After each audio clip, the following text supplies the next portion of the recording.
वर्षादायी शंख। एक समय पृथ्वी पर लगातार 12 वर्षों तक भयंकर अकाल पड़ा। अकाल के समय न कहीं नभ पर बादल दिखाई दिए और न ही धरा पर कहीं हरियाली। सभी झीलें, तालाब, नदी, नाले सूख गए। समस्त सृष्टि में हाहाकार मच गया। प्राणी जल की बूंद बूंद के लिए तरस गए तथा भूख से निष्प्राण हो तड़पने लगे। इंद्र देवता को प्रसन्न करने के लिए लोग तरह तरह की प्रार्थना अर्चना करते, मगर मेघ थे कि गायब ही हो गए। किसान अपनी सोने जैसी धरती के बंजर हो जाने के भय से हर समय प्रार्थना में लीन रहते। सूर्य अपने प्रकाश को जिसे अग्नि के रूप में धरती पर डाल रहा था, उससे समस्त जीव जंतु अकाल मृत्यु को प्राप्त होने लगे। भयंकर गर्मी में एक किसान ने अचानक अपने खेतों में हल जोतना शुरू कर दिया। संयोगवश शिव पार्वती भ्रमण करते हुए वहां आ गए। कमजोर शरीर वाले उस किसान को बंजर धरती पर हल चलाते तथा पसीने से लथपथ हुए जब माता पार्वती ने देखा तो उनका हृदय पसीज गया। वह सोचने लगी, यह किसान बिना जल के धरती पर हल क्यों चला रहा है? जब तक अकाल की स्थिति है, हल चलाने का कोई औचित्य नहीं होगा। इसी सोच में डूबी माता पार्वती शिव से बोली, पार्वती क्या सोच रही हो? पार्वती बोली कि हे देव, पिछले कई वर्षों से अकाल पड़ा हुआ है। बिना बारिश के इस बंजर धरती पर कुछ भी तो नहीं उगेगा। फिर इस किसान को क्या पड़ी है जो इस भयंकर गर्मी में धरती पर हल चला रहा है?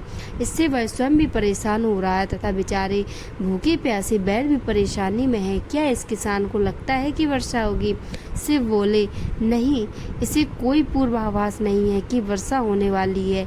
अकाल के 12 वर्ष का समय बीत हो जाने से इसे इस बात का भी आभास है कि निकट भविष्य में वर्षा होने का कोई संकेत नहीं है। पार्वती ने शिव की बात काटते हुए कहा, फिर यह व्यक्ति मूर्खता क्यों कर रहा है? माता पार्वती की शंका का समाधान करते हुए शिव बोले, यह व्यक्ति मूर्ख नहीं है, इसे सब कुछ पता है। फिर भी यह हल इसलिए चला रहा है कि कहीं इस लंबे अकाल में निठल्ले बैठे रहने से वह हल चलाना ही न भूल जाए। शिव का उत्तर पाकर माता पार्वती उस किसान के कष्टों के निवारण का उपाय ढूंढने लगी। माता जानती थी कि भगवान शिव जब भी अपना वर्षादायी शंख बजाते हैं तो वर्षा होने लगती है। उन्होंने शिव से कहा, प्रभु, किसान यह सोचकर कि कहीं वह हल चलाना ना भूल जाए, कितना कष्ट उठाकर हल चला रहा है, लेकिन आपने भी तो इतने वर्षों से अपना वर्षादायी शंख नहीं बजाया है। कहीं ऐसा ना हो कि आप भी शंख बजाना भूल जाएं। नहीं पार्वती, ऐसा कैसे हो सकता है? शिव तपाक से बोले, मैं शंख बजाना भला कैसे भूल सकता हूँ? पार्वती झट से बोली, ऐसा क्यों नहीं हो सकता स्वामी? इतने वर्षों से आपने शंख नहीं बजाया, ऐसे में हो सकता है कि आप शंख बजाना ही भूल गए हो। नहीं पार्वती, मुझे शंख बजाना आता है और अपना शंख बजाना ना तो मैं भूला हूँ और ना ही भूल सकता हूँ।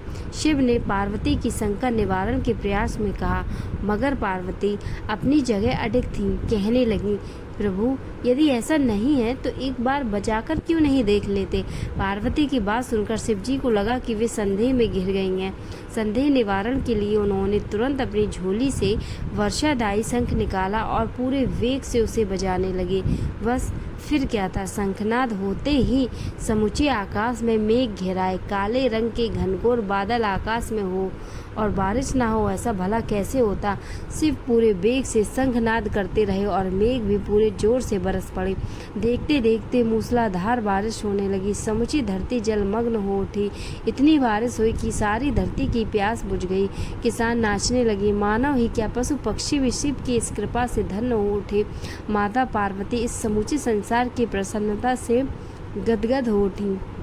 माता पार्वती जो अपनी व्यवहार कुशलता के कारण पृथ्वीवासियों को संकट से बचाने के कारण ही जगदम्बा कहलाईं। वे शिवजी से मुस्कुराते हुए बोले, स्वामी, आप तो सचमुच में भोले भंडारी हैं। तो दोस्तों, कैसा लगा ये वीडियो हमें कमेंट्स में बताएं और ऐसी ही वीडियोस के लिए इस चैनल को सब्सक्राइब करें। धन्यवाद।